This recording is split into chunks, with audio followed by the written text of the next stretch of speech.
বসে বসে সুজন! সুজন, আপনি কোথায় থাকেন? আপনি বাসায় থাকেন না কেন? স্টেশন কি থাকার জায়গা হলো? আপনি আমার বাসার অ্যাড্রেস কিভাবে জানেন? আমি পড়ি সব পারে। আচ্ছা, দেখেন না প্লিজ প্লিজ আমাকে এভাবে বিরক্ত করেন না তো, প্লিজ যান। একটা মানুষ বিরক্ত হচ্ছে আমার কথায়, আমার কাজে, তো সেটা কত সুন্দর করে বলতেছে। মনে হইতেছে এই কথাতেই আমি হাবুডুবু খাই। আমি তো আপনার কথায় প্রেমে পড়ে গেছি। দেখেন প্লিজ আমি একটা কথা বলি, এরা আশেপাশে কেউ দেখলে আমার ঝামেলা হবে, মানে আমার চাকরিটা খায় না, প্লিজ আপনি এখান থেকে যান। ঠিক আছে, এত করে যখন বলতেছেন তখন চলেই যাইতেছি। এটা আপনার জন্য কি গিফট। প্লিজ লাগবে না আমার, প্লিজ যান। পড়ি আজ পর্যন্ত না শুনে নাই। আরে আমি আপনাকে চিনি না, জানি না।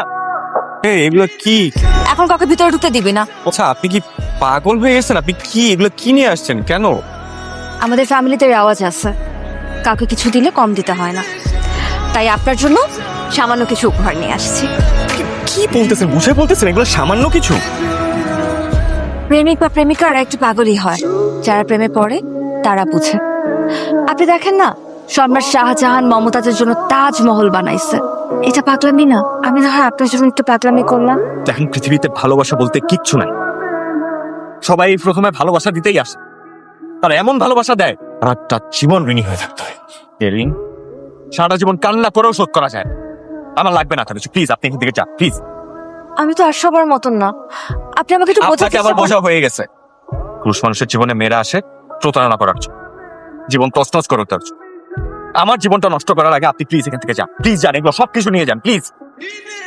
কি হলো, যাচ্ছেন না কেন? যান। মিস্টার সুজন, পরি হেরে যাবার পাত্রী না। আপনি আমার মাথা খারাপ করে দিয়েছেন। আপনি কতদিন আমার থেকে দূরে থাকবেন এটা আমিও দেখে নিব। যান প্লিজ।